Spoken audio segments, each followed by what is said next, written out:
Hi, hello. Alauna na po ng umaga, ika-22 ng Hunyo, araw ng Martes 2020. Ito po ang ating Sanep channel. Nasa episode 3 na po tayo at ako po ang inyong Tito Ray Grande. Ang Sanep po, ang ibig sabihin ay Spiritual Unifier, Neutralizer, Equalizer, Purifier. At tayo'y tumatalakay sa una nating mga videos, tumatalakay po tayo sa mga hiwaga, ang karunungan ng Diyos sa hiwaga. Sa araw na ito ay tatalakayin natin ang isa pang hiwaga na pinamagatan kong ang kaharian ng Diyos at ang kaharian ng langit ay dalawang magkaibang kaharian. Kung paano nangyari, ito po ay patutunayan ng mga talatang nakasulat sa banal na aklat. Okay, para makarami tayo dahil limitado ang ating oras, pabasahin natin kaagad ang tungkol sa Mateo, no? Na ang Panginoong Yesus ay nililibot ni Yesus ang buong Galilea na nagtuturo sa mga sinagoga at ipinangangaral ang ebanghelyo ng kaharian at nagpapagaling ng lahat ng sari-saring sakit at ng lahat ng karamdaman na nasa mga tao. Binasa ko ito para magkaroon kayo ng idea na may sariling paksa, may sariling topic itong tungkol sa dalawang kaharian. Kaharian ng Diyos at kaharian ng langit. So, babasahin natin at ipaalam ko sa inyo ang tungkol sa kaharian ng Diyos. Magkahiwalay po ito sila. Magkaiba ang kaharian ng langit at ang kaharian ng Diyos. Marcos, nakasulat, at sinasabi, naganap na ang panahon at malapit na ang kaharian ng Diyos. Kayo'y mangagsisi at magsisampalataya sa ebanghelyo. So, ang pinag-uusapan dito ay ang kaharian ng Diyos. Malapit na ang kaharian ng Diyos. Ano ang ibig sabihin ng malapit na? Okay. Malalaman natin mamaya. Sa Mateo ay nakasulat, magsidalangin nga kayo ng ganito. Ama namin na nasa langit ka, sambahin nawa ang pangalan mo. Dumating nawa ang kaharian mo. Okay. Yung ating Ama, yung Diyos ay nasa langit. Doon sa kaharian ng langit. Pero ang dalangin natin, sambahin nawa ang pangalan mo, dumating nawa ang kaharian mo. So meron tayong pinararating, meron tayong hinihiling na sana dumating. Yun ay ang kaharian ng Diyos. Okay. Ngayon, matagal na nating dinadasal ito. Nang malimbag ang Bible, ay naroon na itong tinatawag nilang Lord's Prayer na hinihingi natin ang pagdating ng kaharian ng Diyos. Okay. Dumating nga ba ang kaharian ng Diyos? Sa Lucas nakasulat. At palibasay tinanong siya ng mga Farisayo kung kailan darating ang kaharian ng Diyos. Ay sinagot niya sila at sinabi, ang kaharian ng Diyos ay hindi paririto na mapagkikita, ni sasabihin man nila, naririto o naririyan, sapagkat narito ang kaharian ng Diyos ay nasa loob ninyo. So, narinig na ba ninyo ito na itinuturo ng inyong mga tagapangaral na ang kaharian ng Diyos ay nasa loob natin, ninyo, nasa loob ng bawat tao. Okay. So, hindi ang kaharian ng langit ang nasa loob. Yung kaharian ng Diyos. Okay. paano? Ano kaya ang katunayan na nasa loob natin, ang kaharian ng Diyos? Huwag kang masisindak sa kanila, sapagkat ang Panginoon mong Diyos ay nasa gitna mo, dakilang Diyos at kakilakilabot. So, yung Diyos at ang kanyang kaharian ay nasa gitna natin. So, paanong nangyari na ang kaharian ng Diyos ay nasa gitna natin? Okay. May mababasa tayo sa Genesis, na ang Diyos ay buhay. At sa marami pang ibang mga aklat, ang Diyos ay espiritu, hininga, unawa. Marami siyang kahulugan. Nasa gitna natin ang Diyos. Subukan mong huminga, nasa gitna yan. So, yung kaharian ng Diyos, nasa gitna ng bawat tao. Sapagkat ang Panginoon mong Diyos, na nasa gitna mo, ay isang mapanibuguing Diyos. Baka ang galit sa iyo ng Panginoon mong Diyos ay mag-alab laban sa iyo, at ikaw ay kanyang dipulin sa ibabaw ng lupa. Sapagkat ang Diyos ay nasa gitna natin, ang Diyos ay buhay natin, ang Diyos ay asawa natin, kaya siya mapanibughuin. Kaya ingat po, huwag nating ipagpalit ang Diyos sa mga ginawa ng ating mga kamay. Okay.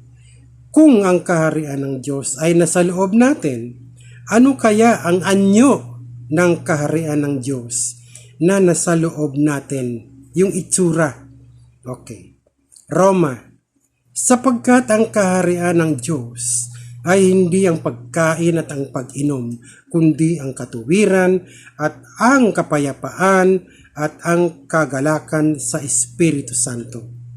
So, wala nang ibang kahulugan. Ang kaharian ng Diyos ay katuwiran at kapayapaan yung nasa loob natin. Okay. Nabanggit yung katuwiran. Okay, righteousness. Di ba? Nakasulat po sa Mateo na pagka hindi mo nahigitan ang katuwiran ng mga eskriba at mga parisayo, wala nang iba pong paraan, hindi ka na makakapasok sa kaharian ng langit.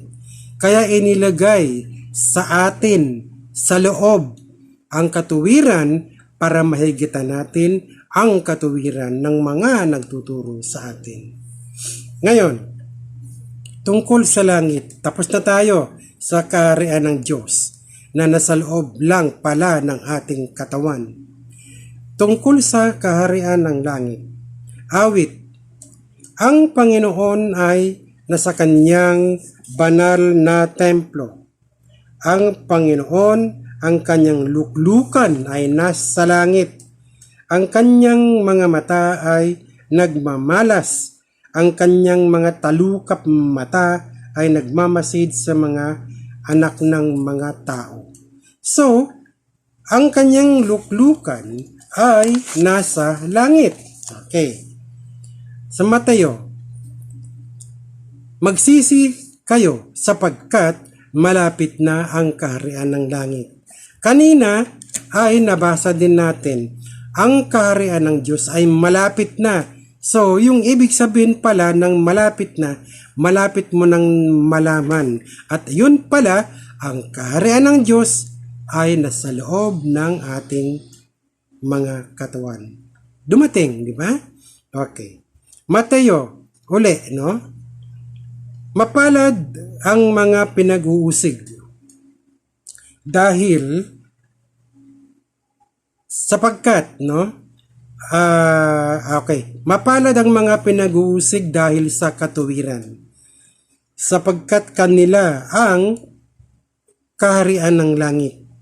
So, napatunayan na po sa pamamagitan ng binasa natin, magkahiwalay, magkaiba ang kaharian ng Diyos at ang kaharian ng langit. Okay. Ngayon, itinatag, okay, by the way, ito pa pala, At samantalang kayo'y nangaglalakad, ay magsipangaral kayo na magsasabi ang kaharian ng langit ay malapit na. Ano ba ang ibig sabihin ng malapit na? Nasabi ko na ang ibig sabihin, malapit mo nang malaman. So, yung kaharian ng Diyos, malapit na. Nalaman mo. Diba? Ganon din ang kaharian ng langit. Malapit mo nang malaman. No? Sino kaya ito? Ano kaya ito? Okay. Ngayon, ang nakapagtataka dito, di ba tinuturo din sa inyo, sa atin, na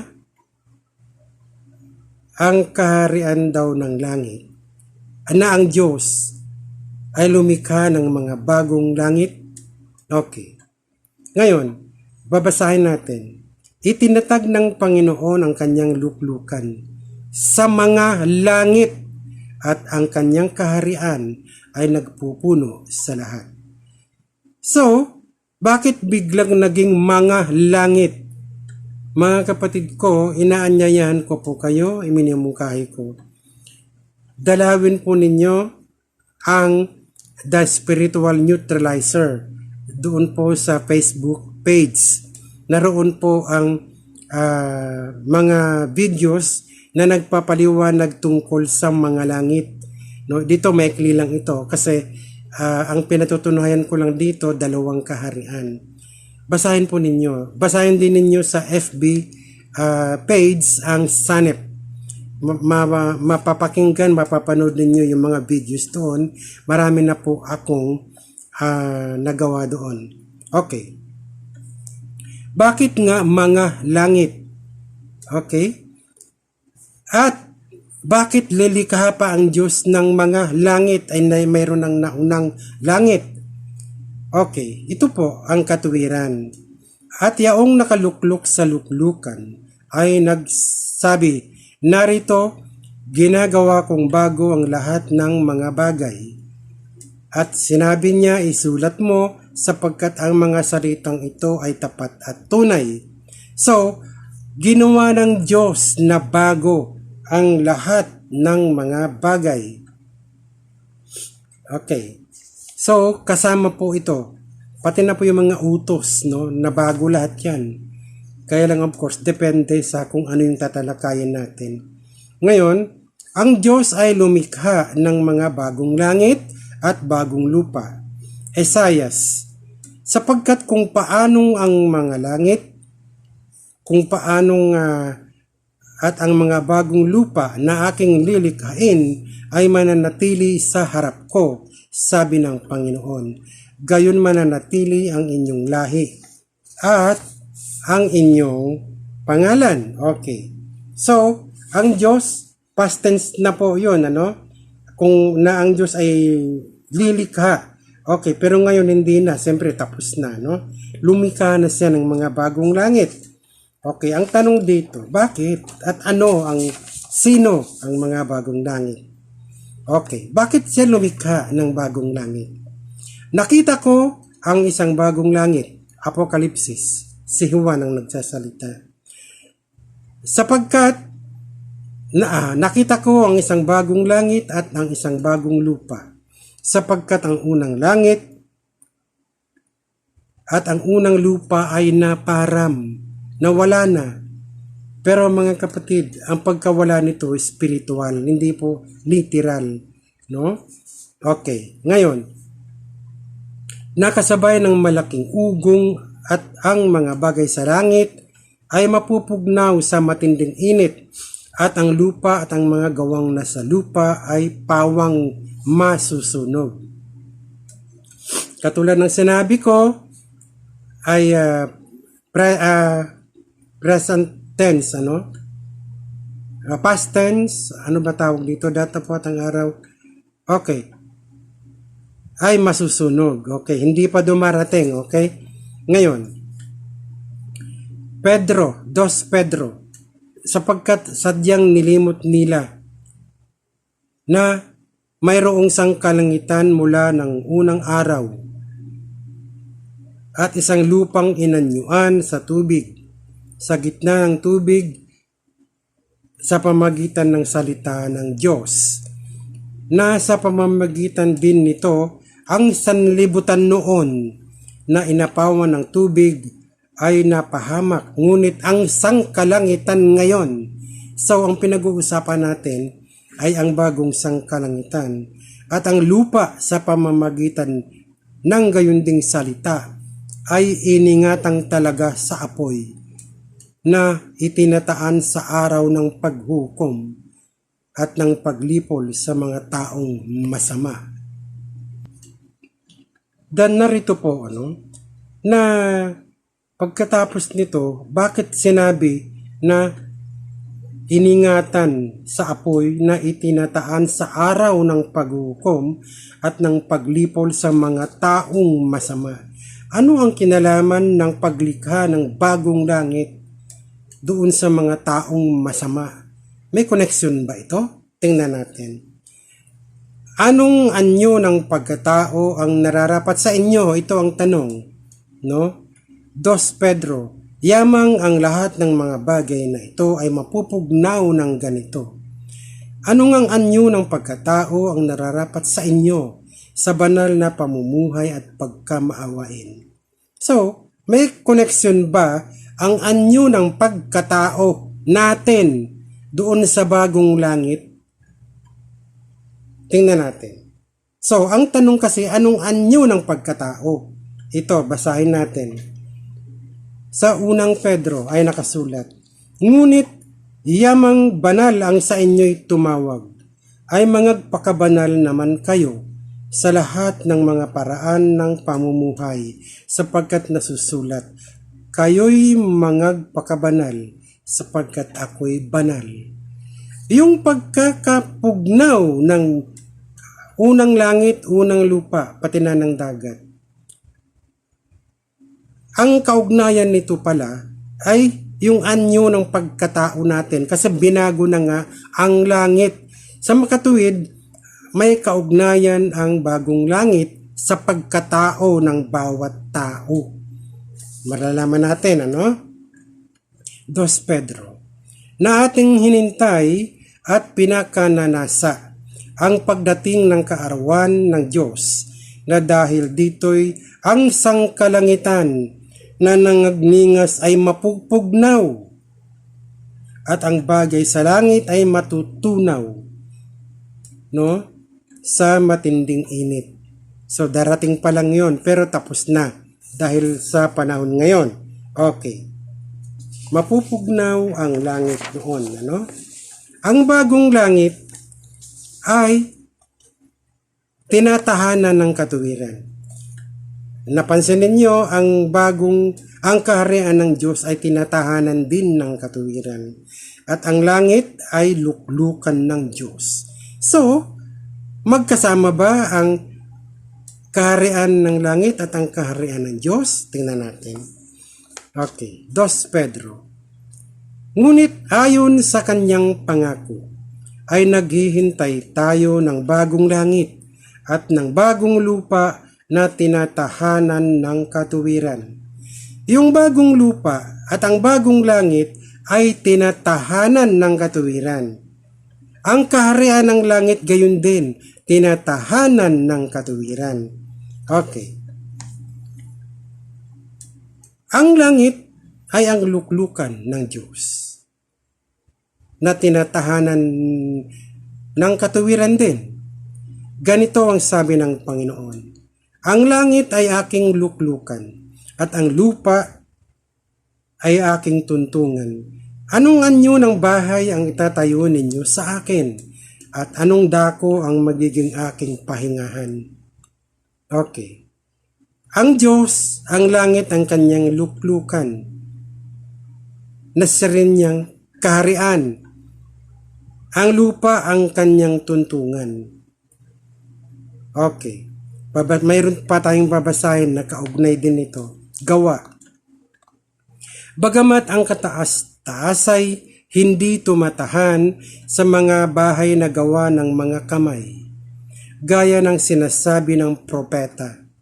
Ang langit ang aking luklukan, maliwanag. Luklukan ng Diyos ang langit. at ang lupa ang tuntungan ng aking mga paa. Maliwanag din, yung lupa, nandoon siya. Yan ang kanyang kaharian na siyang ating katawan. So, magkahiwalay. Okay. Anong anyo ng bahay ang itatayo ninyo sa akin? Sabi ng Panginoon. O anong dako ang aking pahingahan? Hindi baga ginawa ng aking kamay ang lahat ng mga bagay na ito? Kayong matitigas ang ulo at di tuli ang puso't mga tenga. Kayo'y laging nagsisisalansang sa Espiritu Santo. Kung ano ang ginawa ng inyong mga magulang, ay gayon din naman ang ginagawa ninyo. So, wag na nating ipagpilitan. Ang langit ay tahanan ng katuwiran. Ang ating katawan ay tahanan ng katuwiran at kapayapaan.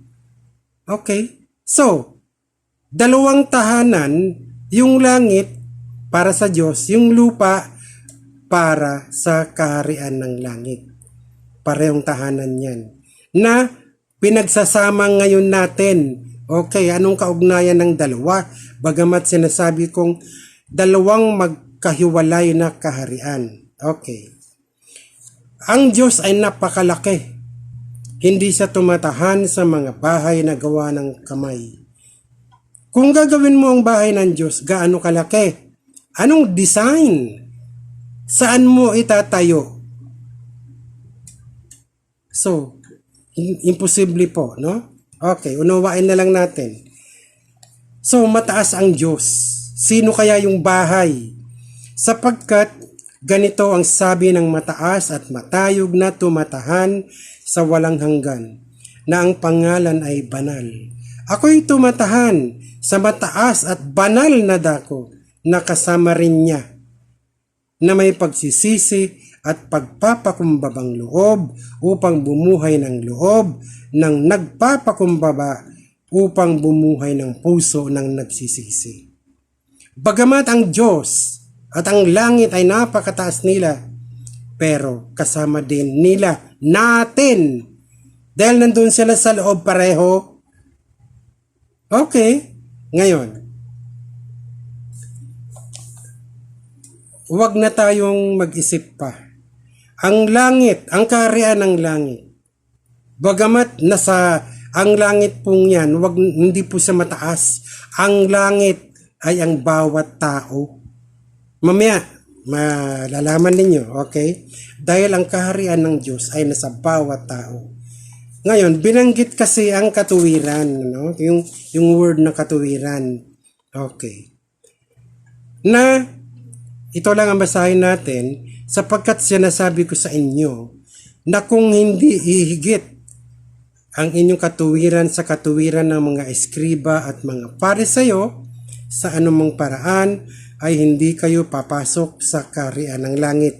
Therefore, dahil nasa atin na ang katuwiran ng langit, ang katuwiran ng Diyos, pag hindi mo nahigitan ang katuwiran ng mga eskriba at pariseo o ang mga nagtuturo sa iyo, hindi ka makapapasok sa kaharian ng langit. Ngayon ang tanong, kanino bang langit ang mga langit? Yan ang isang tanong na napakahiwaga. Basahin natin. Ang mga langit ay mga langit ng Panginoon. Bakit? Ilan ba ang langit? Nabigyan ko na kayo ng pahiwatig na ang langit o ang mga langit ay tayo. Mga bagong langit po tayo. Ngunit ang lupa ay kanyang ibinigay sa mga anak ng mga tao. Ang mga langit ay mga langit ng Panginoon. Pag-aari tayo ng Panginoon. Tayo yung mga langit. Okay? Ngayon, Deuteronomio, narito, sa Panginoon mong Diyos na uukol ang langit. So, ang Diyos, ang tayo po na langit, na mga bagong langit, na uukol po tayo sa Diyos. Okay. Ngayon, awit uli, purihin ninyo ang Panginoon. Purihin ninyo ang Panginoon mula sa mga langit, purihin ninyo siya sa mga kaitaasan, purihin ninyo siya, ninyong mga langit ng mga langit, napakarami ng langit. Dahil nga ang mga langit ay ang mga tao. Okay, sino ang may karapatang matawag na bagong langit? Mamaya po. Okay. Ngayon, alam ba ninyo na ang Panginoon ay sumasakay sa mga bagong langit? Tingnan ninyo, babasahin natin. Ngayon, sa kanya na sumasakay sa langit ng mga langit na noong panguna, narito binibigkas niya ang kanyang tinig na makapangyarihang tinig. Ang Panginoon kasi ay naglalakad sa taluktok ng langit. Malalaman nyo yan sa ibang aral, no? Sa ibang videos natin. Basta't ang Diyos ay sumasakay sa langit ng mga langit. Okay. Ngayon, ang tanong, uli, nakakausap ba at nauutusan ang langit para lang matiyak na tayo nga ang bagong langit? Ito, nakasulat, Jeremiah, mangagtaka kayo o kayong mga langit sa bagay na ito, at mga takot ng kakilakilabot, mga tuyo kang lubha, sabi ng Panginoon. Mangagtaka kayo. Utos ba yan? So, inuutusan kang magtaka. Okay, ito pa isa. Makinig kayo, mga langit, at kayo'y magsasalita, at ako'y magsasalita, at pakinggan ng lupa ang mga salita ng aking bibig. Makinig kayo, mga langit. So, may tayo nga ba ang talagang langit, yung spiritual na langit? So, tayo yung mga langit. Okay? Ngayon, ang mga bagong langit ay ang mga bagong nilalang. Okay? Ito ang nakasulat. Kaya't kung ang sino man ay na kay Kristo, siya'y bagong nilalang. Ang mga dating bagay ay nagsilipas na. Narito, sila'y pawang naging mga bago. Ngayon po, napakarami ng verses, no? Inalis ko yung iba dahil para wag lang humaba. Okay. Please lang po, pakiusap, mungkahi ko, i-subscribe ninyo ito, i-share, i-like, wag nating itong ipagdamot. Walang magtuturo sa inyo ng ganito. Dito lang yan sa Sanep channel, no? Dahil po maikli lang yung oras na dapat ko dahil i-upload pa po ito. Napakahirap pong mag-upload, no? Kaya sana mag-subscribe kayo, imungkay sa iba para po maka-1,000 ako, para po makapag-live na. Kinukontrol ko po yung oras natin. Mga kapatid ko, maraming salamat at muli na naman tayong nagniig sa ating ikatlong episode, no? Sana po patnubayan kayo ng Panginoon at marami pa po tayong pag-uusapan na mga karunungan ng Diyos sa hiwaga at dito lamang po ninyo maririnig. Ito po ay hindi relihiyon na gaya ng relihiyon ng mga tao. Ako po ay hindi ninyo pastor, hindi ninyo ako pare, hindi ninyo ako tagapangaral. Binabasa ko lang yung mga natuklasan kong verses na inabot na po ng 50 years para po lumapit kayo sa pintuan ng karunungan at kaligtasan. Okay, kayo na pong balang humusga. No, marami sa sa atin pong Sanep sa Facebook page at sa The Spiritual Neutralizer ay mapapakinggan at mapapanood ninyo ang napakarami ko na pong mga videos. Muli maraming salamat at magandang umaga sa inyong lahat. Patnubayan po kayo ng Panginoon. Salamat po.